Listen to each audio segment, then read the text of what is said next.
যদি কোরআনকে প্রশ্ন করি, কোরআন, ও কোরআন, বলো তোমার নাম কি? কোরআন জবাব দেয়, বাল হুয়া কুরআনুম মাজিদ।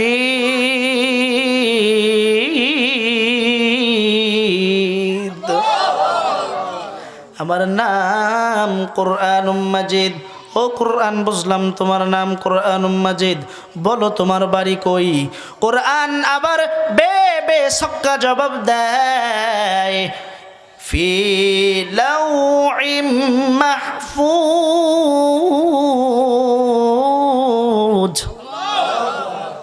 আমার বাড়ি লাউহে মাহফুজে। বুঝলাম বুঝলাম কোরআন, তোমার বাড়ি লাউহে মাহফুজে। এবার বলো হে কোরআন,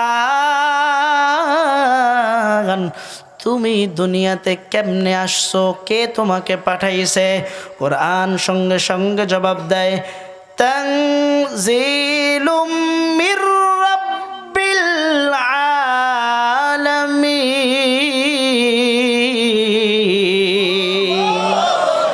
আমাকে আমার আল্লাহ পাঠাইছেন।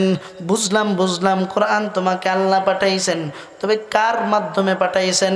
কোরআন আবার জবাব দেয়, নাযালা বিহির রূহুল আমিন।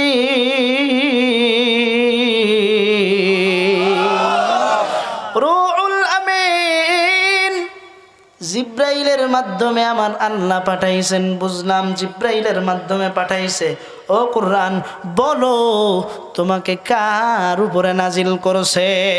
কোরআন জবাব দেয়, নুজ্জিলা আলা মুহাম্মদ। আল্লাহু আকবার। আমাকে মুহাম্মাদুর রাসূলুল্লাহর কাছে আমার আল্লাহ পাঠাইছে। ও কোরআন, বুঝলাম বুঝলাম মুহাম্মাদুর রাসূলুল্লাহর কাছে তোমাকে পাঠিয়েছে। এবার বলো, বলো কোরআন, তোমাকে কোন মাসে আল্লাহ তাআলা পাঠাইছেন? কোরআন আবার জবাব দেয়, শাহরু রমাদানাল্লাযী উনজিলা ফীহিল কুরআন।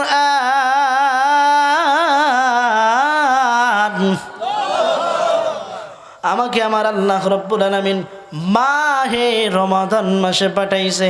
বুঝলাম মাহে রমজান মাসে পাঠাইছে, ভালো কথা। এবার বলো কোন দিনে কোন সময়ে আল্লাহ তোমাকে পাঠাইছেন? কোরআন জবাব দেয়, ইন্না আনজালনাহু ফি লাইলাতিল কদর। বলেন আল্লাহু আকবার। আমাকে আমার আল্লাহ মহামন্বিত সম্মানিত রজনী লাইলাতুল কদরে পাঠাইছেন। আল্লাহু আকবার। ও কুরআন, বুঝলাম বুঝলাম তোমাকে লাইলাতুল কদরের পাঠাইছে, মহাসম্মানিত রজনীতে পাঠাইছে।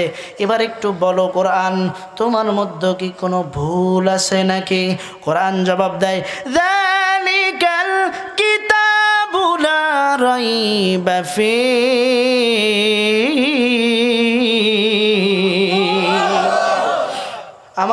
আমি এমন একটি কিতাব, আমার মধ্যে ভুল তো দূরের কথা,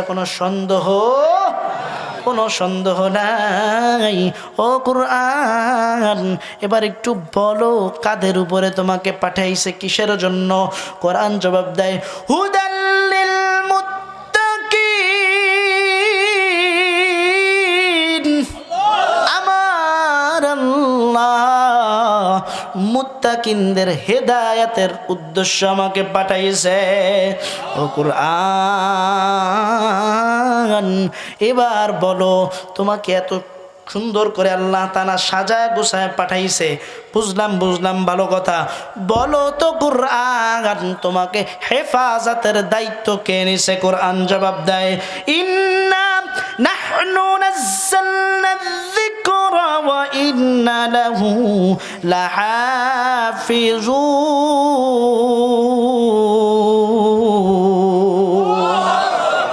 আমাকে আমার আল্লাহ হেফাজতের দায়িত্ব নিছেন। বলেন না সুবহানাল্লাহ। এই চিৎকার মেরে বলেন সুবহানাল্লাহ। এবার কোরআনকে প্রশ্ন করলাম, কোরআন সবই তো বুঝলাম, এবার বলো তোমাকে মানুষের কি উপকারে আসবে, কি জন্য মানুষ তোমাকে ব্যবহার করবে? কোরআন আবার জবাব দেয়, সব কিছুর জন্য তো ব্যবহার করবেই, কিন্তু আমার মধ্যে আমার আল্লাহ ওয়ানুনাজ্জিলু মিনাল কুরআনি মা হুয়া শিফাউ ওয়া রাহমাতুল লিল মুমিনিন। আমাকে আমার আল্লাহ মুমিনের শেফার উদ্দেশ্য করে বানিয়েছেন, বলেন না আল্লাহু আকবার। ও কুরআন, তুমি তো আরবি ভাষায় বড় কঠিন, তোমাকে যারা শিখতে চায় তাদের জন্য আমার আল্লাহ কি স্পেশাল অফার দিয়েছে?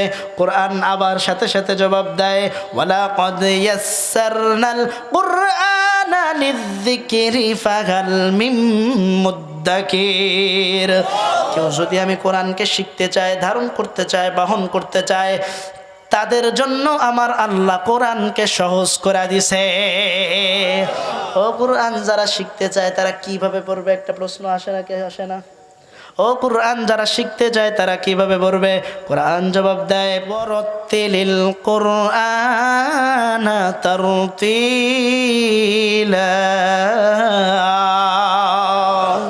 যারা শিখতে চায় তারা তারতিলের সাথে ধীরে ধীরে আস্তে আস্তে পড়বে, বলেন না সুবহানাল্লাহ।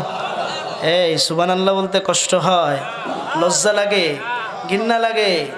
এ বান্দা, আমার নবী বলেন, কেউ যদি একবার সুবহানাল্লাহ পাঠ করে, কয়বার? এবার একটু চিৎকার মেরে বলা যাবে কি সুবহানাল্লাহ? হয়নি, আরো জোরে বলেন সুবহানাল্লাহ। আকাশ বাতাস কম্পিত করে বলেন সুবহানাল্লাহ। এবার বলেন তো সুবহানাল্লাহ বলতে কতটুকু সময় লাগছে? 1 সেকেন্ড বা সর্বোচ্চ 2 সেকেন্ড। এই সুবহানাল্লাহর এত ফজিলত, নবী বলেন যেই ব্যক্তি একবার সুবহানাল্লাহ পাঠ করবে, আরবের মধ্যে সবচেয়ে দ্রুতগামী ঘোড়াটা যদি জান্নাতের মধ্যে 500 বছর দৌড়ায়, কয় বছর?